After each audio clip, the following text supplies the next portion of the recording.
Well, I'm hoping it's third time lucky, and the video is getting shorter and shorter. Can anybody hear me? Please. Have they distorted the sound? Can you hear me? Just going to check. I need to put my glasses on. Good afternoon, Ali. Can you hear me? This is the third attempt now. I've lost the will to live. I'm sure most people have gone off to make tea or something. Okay, and now everything is totally out of order, but I kept getting these messages saying you're going to have to do it again. So yesterday, oh, fantastic. And now this is just off the top of my head now. So basically, we have flooding. We have had lots of flooding this winter. And Boris, because he's such a wise Prime Minister, knew that we were going to get flooding. More and more flooding. And we have to establish what's the root cause of this flooding. Well, the government wants you to think it's about climate change. Well, I'm hoping that I'm going to put a different perspective on this, which is, I guess, the reason why they keep interfering with my live feed. So we've got this Baroness from the Labour Party. She was born in Perth, Scotland, as opposed to Australia. She was born in April 1948. She's held so many key positions. She was in charge of the RSPB in 1999. She went to the Environment Agency in the year 2000. She has been a board member of the BBC, vice chairman of the BBC, no less. And she's worked for a number of local health authorities, including Parkside Health Authority. I don't know what's special about Parkside. Alan Johnson from the Labour Party put Baroness Young in as chair of the Care Quality Commission on the 15th of April 2008. So she has had some very, very important jobs, all gained independently on her own merit. Right, now we've got that cleared up. So we've got, she was in charge of the RSPB. And now I can't even find where she is in charge of the RSPB. So we've got a blog. But where's the blog?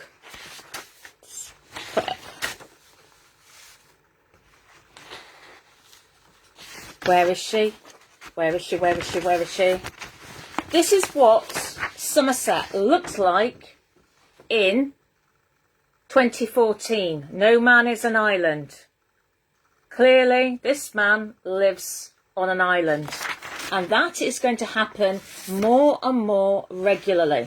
And if you've been flooded, say 3 times, I don't care for your chances of getting insurance in the future.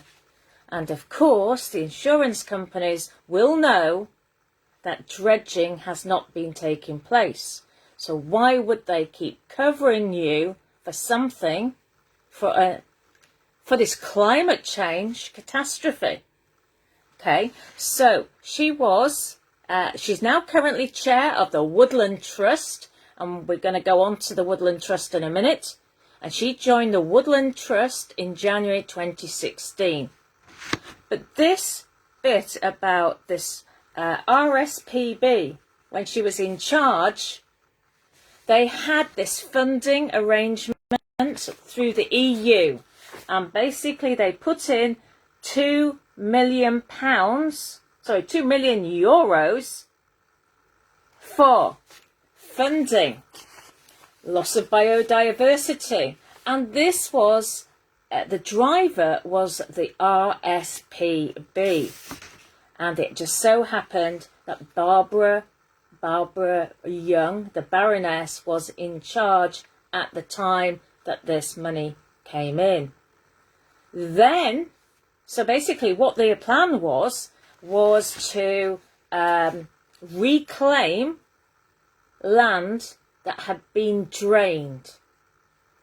So the pumping stations that had prevented the Somerset levels being drowned was then to destroy them with these limpet mines to reclaim the land, to make sure it was flooded again, in the expectation that the habitats for the birds that Barbara values above our lives and livelihoods of the communities, because they were going to be swamped, as we've then seen. So she said it's basically Barbara Young, the moment she was put in charge of the Environment Agency, the events of the winter of 2014, with that flooding, it became inevitable, didn't it? Because she was appointed, she was in the RSPB, and then she moved to the Environment Agency, which is where they could put the plans into practice. Backed by these EU directives, the RSPB's woman set about pursuing the wishes of the bird lovers. Dredging was scaled back. Pumping stations were left in ruins. Now, I mentioned earlier that I was on a Zoom call with the Environment Agency last Friday, and I asked a very important question. I asked them why they had not dredged before the flooding in Somerset taken hold in 2014. And they said to me, we get £60 per kilometre of waterways per year. So they didn't think to direct a lot of that money to Somerset. Well, no, because the plans have already been put in place with these EU directives. And this document about the floodplains, the document does exist, and they've produced a PowerPoint, and it's about drivers for change, and we're talking about they notice more frequent summer droughts and over-reliance on agriculture. Over-reliance on agriculture. So the opposite of that then is they don't want agriculture on there anymore. They've created now some expensive habitats for the wading birds, wildfowl, rare water voles, at the expense of the local communities. The document on the computer is called The Wise Use of Floodplains, so do look it up. Don't take my word for it. The Wise Use of Floodplains. And it has basically a demonstration of techniques to evaluate and plan floodplain restoration. In other words, they're reclaiming what was wetland, taking away the agricultural land and putting it back into wetland again. And yet there's farms there as well. So what stands out about this is that the project was timed with the RSPB from the 1st of April 1999 until the 1st of April 2002. So she was at the RSPB when this was going on, and then she moved over to the Environment Agency. And that project had cost €2 million. And the people in those areas, like the Fenlands, the Somerset levels, they suffer to this day. And it is, you have to make up your mind whether you think that is climate change or not. Okay, and there was, Full Facts did cover this. They were splitting hairs in the year 2020. They basically said something along the lines of, well, you know, dredging might not always help, basically. to cut a long story short. That's what they say. Now, that lady, she is now in charge, it would appear, of the Woodland Trust. So I'm going to read from their website, because the first picture that hits you now when you look at the Woodland Trust is a picture of dearly departed Tom. So it says Trees for Tom. And it says Captain Sir Tom Moore united and inspired the nation by planting trees with the trust. His family wished to honour his love of nature and create a brighter future. Pay tribute by donating. That's what they want you to do. They want you to donate to plant trees in Tom's memory. Captain Sir Tom Moore united and inspired the nation, giving hope when it was needed most. Remember him by donating to plant trees. Now, there's a nice picture of Tom sat in a chair, old man in a chair, and his daughter is stood to the left-hand side of him. Well, looking at the picture it is. Right, she's very happy and smiley. Now it says, during the COVID-19 pandemic, Captain Sir Tom Moore raised over £38 million for the NHS. Now his family wish to honour his love of nature and the natural world by planting trees in his memory. Captain Sir Tom Moore voiced his concern about what the future holds for his grandchildren. By planting new trees, his legacy will help combat climate change. Yep, climate change. And bring so many other benefits around the world. The family has chosen to plant trees in the UK with the Woodland Trust. Creating new woodland is at the heart of what we do and one of the best ways to tackle the climate crisis. We've planted 50 million trees since we began in 1972 and have plans for 50 million more over the next 5 years. Remember Captain Sir Tom Moore and create a brighter future today. Well, all I will say is that's so sweet. However, let's have a look at the other side of the coin. I keep seeing live filming every day from places around Birmingham, and it's about a big project, a big vanity project. And what might that vanity project be about, with people sat in trees and digging tunnels from London to Birmingham? But it's the HS2 debacle. So their government or Woodland Trust or non-governmental organisation or the elites or whoever you want to, whoever they are, because they're all in key places, they want you to reach into your pockets at a time when people are struggling to put food on the table. They want you to fund for trees. But yet they're cutting down lots and lots of trees along the route to on the HS2 route. Hello? Is this joined up thinking? Or is this just a bit of a con?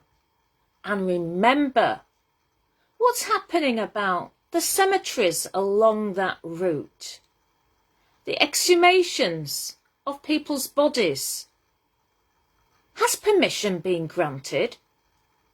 Did you think that when your family were being buried, that in future years they would get dug up again to allow a railway track which nobody wanted, which is a total vanity project? But that's okay. The taxpayers don't have the money. So what are they going to do with all this climate change catastrophe? With all the suicides that's happening now? People can't afford their rent. And the government is just helicoptering in money to a certain number of people. And this has to be paid back. And you've got Andrew Bailey of the Bank of England mooting, you know, just there's a few noises now about negative interest rates. That means you put £100 in your bank. You need to put some money in your bank account to cover your direct debits, your standing orders. So you have to keep some money in there because the whole system relies. Your council tax. It's very difficult to go in to your council tax office and pay in cash.